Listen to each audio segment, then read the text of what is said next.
گھنٹی کی آواز اور گوشت کو اسی ترتیب سے ایک جیسے وقفے سے بار بار پیش کیا گیا۔ شروع میں پیولو نے یہ نوٹ کیا کہ گھنٹی بجنے کے بعد جب گوشت پیش ہونے کے بعد لعب دہن کا اخراج ہوتا تھا، لیکن جب دونوں مہیجات یعنی کہ گھنٹی کی آواز اور گوشت کو پیش کرنے کے عمل کو بار بار دہرایا گیا اور ایک ہی وقفے سے، اور ایک وقت ایسا آیا کہ پیولو نے گھنٹی بجائی لیکن اس کے بعد گوشت نہ دیا، صرف گھنٹی کی آواز پر ہی کتے کے منہ میں لعب دہن پیدا ہوا، یعنی کہ ڈاگ نے سلائیوا سیکریٹ کیا without even looking at the food or meat, only by the dog gave reaction to the sound of the bell. اس کا مطلب یہ ہے کہ کتے نے کلاسیکل مشروطیت سے یہ سیکھ لیا تھا کہ گھنٹی کی آواز گوشت کا پیش خیمہ ثابت ہوتی ہے، اس لیے اب صرف گھنٹی کی آواز سے ہی لعب دہن پیدا ہونا شروع ہو گیا۔ یہاں پہ ہمارے پاس اگر دیکھا جائے تو ڈاگ کی ریئیکشنز یا رد عمل کو اگر ہم ڈیٹیل میں اسٹڈی کریں تو ہم یہ دیکھیں گے کہ ریئیکشن یا رد عمل کے طور پہ ڈاگ سیلیویٹ کرتا ہے، سلائیوا سیکریٹ کرتا ہے، لیکن یہاں پہ دو مہیجات ہیں، ایک گوشت اور ایک گھنٹی کی آواز۔ ان دو مہیجات میں سے جو اوریجنل مہیج ہے یا اوریجنل سٹیمولس ہے جو کہ سیلیویشن یا لعب دہن کے اخراج کا باعث بنتا ہے، وہ گوشت ہے۔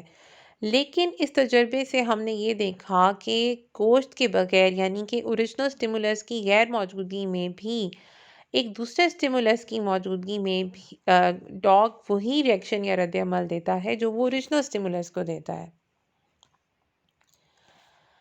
اب ہم ڈیفائن کرتے ہیں کلاسیکل کنڈیشننگ کو۔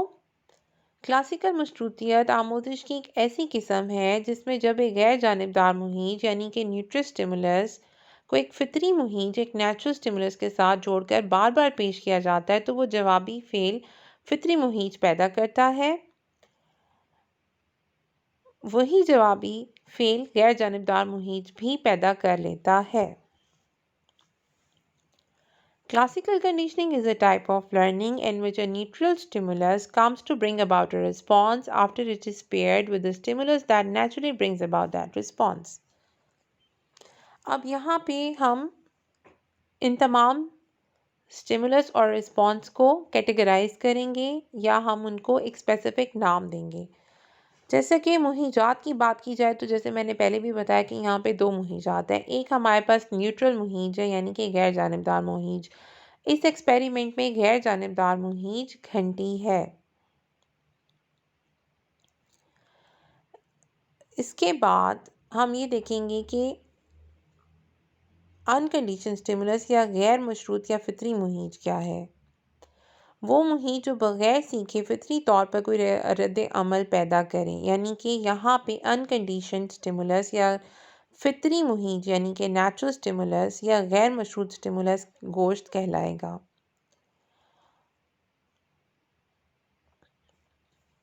اب اگر ہم کنڈیشن سٹیمولس کی بات کریں تو مشروط یا غیر فطری مہیج یعنی کہ گھنٹی کی آواز غیر جانبدار مہیج کہلائے گی۔ تو یہ سٹیمولس کو ہم کنڈیشنڈ اور انکنڈیشن سٹیمولس کا نام دیتے ہیں، یعنی کہ مشروط اور غیر مشروط مہیج کا نام دیتے ہیں۔ جو رسپانس رد عمل جس کے لیے کسی تربیت کی ضرورت نہیں، یعنی کہ جو غیر مشروط ہو، کنڈیشننگ کے بغیر، کسی مشروطیت کے بغیر ہی جو رد عمل سامنے آئے، وہ انکنڈیشن سٹیمولس کہلائے گا، اور اس کیس میں گوشت کو دیکھ کر کتے کے منہ سے لعاب آ جانا انکنڈیشنڈ یا غیر مشروط رد عمل ہے۔ جبکہ کنڈیشن رسپانس کیا ہے؟ جو کنڈیشن سٹیمولس یعنی کہ گھنٹی کی آواز، اس تجربے میں گھنٹی کی آواز چونکہ مشروط مہیج ہے یعنی کہ غیر فطری مہیج ہے، تو گھنٹی کی آواز پہ کتے کا رد عمل بھی مشروط یا غیر فطری رد عمل کہلائے گا۔ اب ہم اس ایکویشن میں اگر آپ اس کو غور سے دیکھیں کہ before conditioning, during conditioning and after conditioning, یہ جو ایکویشن بنائی گئی ہے یہ بہت ایزیلی ہمارے ایکسپیریمنٹ کو ایکسپلین کرتی ہے، اور بڑے کلیئرلی ہم یہاں پہ دیکھ سکتے ہیں کہ بیفور کنڈیشننگ گھنٹی کی آواز پہ کوئی رد عمل نہیں آ رہا، یعنی کہ کوئی رسپانس نہیں ہے، اسی لیے ایٹ دیٹ ٹائم یعنی کہ بیفور کنڈیشننگ گھنٹی کی آواز ایک غیر جانبدار یا نیوٹرل اسٹیمولس ہے۔ اس کے ساتھ ہی گوشت یا غیر مشروط مہیج یعنی کہ انکنڈیشن اسٹیمولس چونکہ پیش کیا جا رہا ہے اور اس کے رد عمل کے طور پہ لعاب دہن کا اخراج ہو رہا ہے جو کہ انکنڈیشن رسپانس ہے۔ اب مشروطیت کے دوران ڈیورنگ کنڈیشننگ گھنٹی کی آواز اور گوشت کو ایک خاص وقفے سے، ایک خاص دورانیے سے اور بار بار کنزیکٹیولی ریپیٹڈلی جو ہے یہ دونوں مہیجات کو کتے کے سامنے پیش کیا جا رہا ہے اور اس کے رد عمل کے طور پہ لعاب دہن کا اخراج ہو رہا ہے، اور اس وقت بھی یہ لعاب دہن کا اخراج یا یہ غیر مشروط رد عمل یعنی کہ انکنڈیشن اسٹیمولس ہی کہلائے گا۔ جبکہ آفٹر کنڈیشننگ یعنی کہ ایک بار جب مشروطیت کا عمل مکمل ہو جاتا ہے یعنی کہ لرننگ بائی کنڈیشننگ ہو جاتی ہے اور مشروطیت آموزش کا عمل مکمل ہو گیا، تو اس کے بعد گھنٹی کی آواز جو کہ مشروط مہیج بن چکا ہے، اب چونکہ وہ گھنٹی کی آواز اب کنڈیشنڈ ہو چکی ہے، یعنی کہ کتا یہ لرن کر چکا ہے کہ گھنٹی بجتے ہی اس کو گوشت ملے گا، اس لیے وہ اپنا رد عمل گھنٹی کی آواز پہ ہی دینا شروع ہو گیا ہے، تو اس لیے ہم کہیں گے کہ اب کنڈیشننگ ہو چکی ہے۔ تو اس لیے گھنٹی کی آواز اب کنڈیشن اسٹیمولس یا مشروط مہیج کہلائے گی اور لعاب دہن کا اخراج گھنٹی کی آواز پہ ہونے والا اخراج کنڈیشن رسپانس یا مشروط رد عمل کہلائے گا۔ کلاسیکل مشروطیت میں ہم کسی ایک مہیج یا واقعے کے وقوع پذیر ہونے سے کسی دوسرے مہیج یا واقعے کی پیش گوئی کر سکتے ہیں۔ یہی وجہ ہے کہ دوسرے مرحلے پر گھنٹی کی آواز اور گوشت کو ملا کر بار بار پیش کرنے سے لعاب پیدا ہوتا ہے، تو ہم یہ پیش گوئی کر سکتے ہیں کہ بالآخر صرف گھنٹی کی آواز سے ہی لعاب پیدا ہو جائے گا۔ کلاسیکل مشروطیت کے چند اہم اصول ہیں۔ یہ learning by conditioning actually happens according to certain principles۔ پہلا اصول یہ ہے کہ acquisition مشروط رد عمل کا حصول، یہ ایک ایسا عمل ہے جس میں مشروط مہیج گھنٹی کی آواز اور غیر مشروط مہیج گوشت کو بار بار پیش کرنے سے عضویہ میں مشروط رد عمل یا لعاب پیدا ہوتا ہے۔ کئی ٹرائلز کے بعد ایک وقت ایسا بھی آتا ہے کہ جب صرف مشروط مہیج پیش کرنے پر ہی پہلی مرتبہ یقینی طور پر مشروط رد عمل پیدا ہوتا ہے، تو اس عمل کو مشروط رد عمل کا حصول یا ایکوزیشن کہتے ہیں۔ یعنی کہ اگر اس پیولر کے ایکسپیریمنٹ کو ہم دیکھا جائے تو کافی ٹرائلز کے بعد صرف گھنٹی کی آواز پر گوشت کے بغیر ہی لعاب کا پیدا ہو جانا، یعنی کہ ایکوزیشن یعنی کہ حصول۔ کس چیز کا حصول؟ کنڈیشننگ کا حصول، یعنی کہ یہاں پہ مشروطیت کا عمل حاصل ہو چکا ہے۔ دوسرا اصول ہے ایکسٹنکشن یعنی کہ مشروط رد عمل کا خاتمہ۔ اب یہاں پہ یہ ریورسیبل ریئیکشن ہے، جس طرح سے لرننگ ہوئی ہے، جیسے ہی لرننگ کا حصول ہوا ہے ویسے ہی لرننگ کا خاتمہ بھی ہو سکتا ہے۔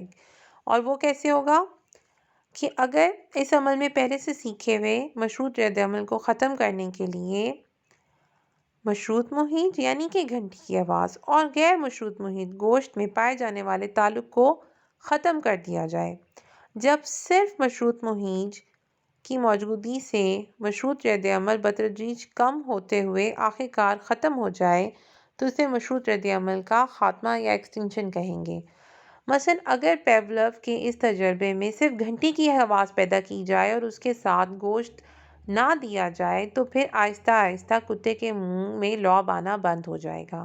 جب ایک بار ڈاگ یہ لرن کر لے گا کہ اب گھنٹی کے ساتھ اس کو گوشت نہیں ملے گا تو اس کا وہ رد عمل بھی گھنٹی کے طرف وہ رد عمل بھی آہستہ آہستہ ختم ہو جائے گا، تو اس کو خاتمہ یا رد عمل کا ریئیکشن کا یا لرننگ بائی کنڈیشننگ کا اختتام یا ایکسٹنکشن کہیں گے۔ تیسرا پرنسپل ہے اسپونٹینیس ریکوری، فوری بحالی۔ اس اصول کے تحت اگر تو دوبارہ سے وہ سارا پروسیس دہرایا جائے گا تو یہ دیکھا جاتا ہے کہ فوری طور پہ رد عمل سامنے آئے گا، یعنی کہ پہلی بار ڈاگ کو لرن کرنے میں جتنا ٹائم لگا تو دوسری بار اگر وہی سیم پروسیس کو دہرایا جائے گا تو ٹائم کم لگے گا اور ڈاگ بہت جلدی لرن کرے گا۔ یعنی کہ مشروطیت کے خاتمے کے کچھ دیر بعد صرف گھنٹی کی آواز پر ہی کتے کے منہ میں دوبارہ تھوڑا سا لعاب یا سلائیوا آنا۔ Stimulus generalisation. بہت دفعہ ایسا ہوتا ہے کہ مہی جات ایک دوسرے سے کافی قدرے ملتے جلتے ہوتے ہیں یا مشترک ہوتے ہیں، اور ایک جیسے ملتے جلتے مہی جات کو جب ایک ہی طرح کا رد عمل دیا جاتا ہے تو اس کو جنرلائزیشن کہا جاتا ہے۔ اس پہ اگر ایک دفعہ کسی مشروط محیط گھنٹی کی آواز پر مشروط رد عمل ظاہر کرنا سیکھ لے تو اسے ملتے جلتے لیکن مختلف مہیجات پر وہی رد عمل ظاہر کرتا ہے۔ اس عمل کو جنرلائزیشن کہتے ہیں۔ نیا محیط مشروط محیط سے جتنا زیادہ مشابہ ہوگا، تعمیم کا امکان بھی اتنا ہی زیادہ ہوگا۔ مثلا اگر گھنٹی کی آواز سے ملتی جلتی لیکن ذرا مختلف آواز پیدا کی جائے تو اس پر بھی کتے کے منہ میں لعاب پیدا ہو جائے گا۔ اس طرح سفید خرگوش کی بجائے سفید کپڑے کا گولا سا بھی پیش کیا جائے تو وہ بھی خرگوش والے جوابی فعل کا باعث بنے گا، یا پھر کوئی اور ملتی جلتی سفید فر والی چیز۔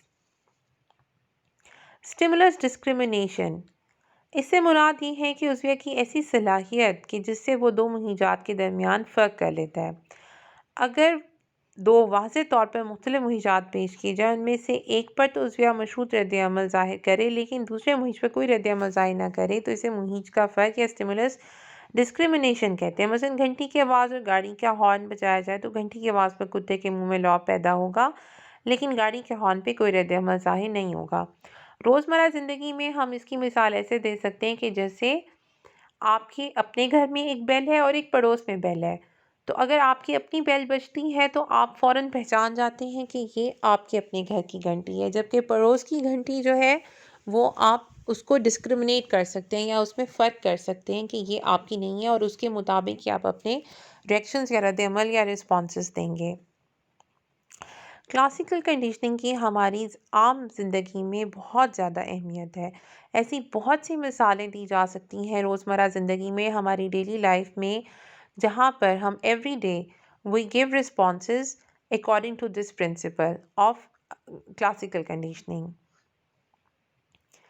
یہاں پہ بہت سی مثالیں مینشن ہیں، جیسے کہ مثلا اگر کسی ہوٹل میں آپ نے چند مرتبہ مزیدار کھانا کھایا ہو تو آپ آئندہ جب بھی اس ہوٹل کے سامنے سے گزریں گے تو آپ کے منہ میں پانی آئے گا اور آپ کو بھوک محسوس ہوگی۔ یہ صرف ہوٹل اور مزیدار کھانوں کے تعلق کی ایسوسیشن کی وجہ سے بھوک پیدا ہوتی ہے۔ ہمارے مختلف جانوروں مثلا کتوں، چوہوں، چھپکلیوں اور دیگر کیڑے مکوڑوں کے خوف بھی اسی طریقے آموزش کا نتیجہ ہوتے ہیں۔ یہاں پہ ہمارے پاس واٹسن کا ایک ایکسپیریمنٹ موجود ہے۔ واٹسن نے ایک بہت ہی انٹرسٹنگ ایکسپیریمنٹ کیا۔ ایک چھوٹا 11 ماہ کا بچہ ایلبرٹ، اس نے ایک تجربہ کیا۔ اس تجربے میں شور یعنی کہ ایک غیر مشروط محیط کی مدد سے خوف کا رد عمل پیدا کیا گیا۔ تجربہ کچھ یوں ہے کہ جو ہی بچہ سفید رنگ کا چوہا دیکھتا تھا تو اسی لمحے فوراً ایک شور پیدا کیا جاتا تھا، اور اس طرح چوہے شور کو ملا کر چند مرتبہ پیش کرنے سے بچہ سفید رنگ کے چوہے سے خوف کھانے لگا، اور جو ہی اسے دیکھتا تھا زور زور سے چلانا شروع کر دیتا تھا۔ اب چوہا ایک مشروط محیط بن گیا جس سے مشروط رد عمل یعنی خوف پیدا ہوتا تھا۔ اس مشروطیت کے اثرات صرف سفید چوہے تک ہی محدود نہ رہے بلکہ بچہ ہر سفید رنگ کی چیز سے ڈرنے لگا، مثلا سفید خرگوش یا سفید فر والے کوٹ کو دیکھ کر بھی خوف زدہ ہو جاتا تھا۔ کلاسیکل مشروطیت کے ذریعے آموزش کا عمل دور بلوغت میں بھی واقع ہوتا ہے۔ مثلا آپ ماضی کے تقلیدی تجربات کی وجہ سے ڈینٹسٹ کے پاس علاج کرنے کے لیے جانے سے انکار کر دیتے ہیں، اور اسی طرح زندگی کے بعض تجربات اتنے شدید نوعیت کے ہوتے ہیں کہ ان کے ایک ہی دفعہ واقع ہونے کے اثرات ساری زندگی قائم رہتے ہیں۔ مثلا ماضی میں کسی خاص رنگ کی گاڑی میں کوئی حادثہ پیش آیا ہو تو ساری زندگی اس رنگ کی گاڑی میں سفر کرنے سے انسان گریز کرتا ہے۔ ایسی اور بہت سی مثالیں ہیں، تو آپ بھی ایسی کچھ ایگزامپلس شیئر کر سکتے ہیں کامنٹس میں، جو آپ کو آپ کے ذہن میں اس وقت آ رہی ہوں، جو آپ کو لگتا ہو کہ آپ کی ڈیلی لائف میں جہاں یہ لرننگ کا پروسیس ہو، جہاں پہ مختلف مہیجات یا اسٹیمولس آپس میں ایسوسیٹ ہوئے ہوں اور ہماری ریئیکشنز اور رد عمل یا رسپانسز ہمارے ڈٹرمن ہوئے ہوں کلاسیکل کنڈیشننگ سے۔ Now this is our definition of classical conditioning for the students who are attempting a psychology in English. Classical conditioning is a form of learning whereby a conditioned stimulus becomes associated with an unrelated, unconditioned stimulus in order to produce a behavioral response known as a conditioned response. You can take screenshot of this definition. Now this is the diagram in which you can see the dog with which Pavlov performed the experiment. So basically this is the complete photographic demonstration of Pavlov's experiment. As you can see the apparatus in the way the saliva coming out of the dog's mouth is measured in an apparatus or in a tube. So there is a device which counts the drops of saliva, and there is an attached revolving drum for recording responses. As we can see that there is an observation screen and a tube for collection of saliva as well, and a container of meat powder.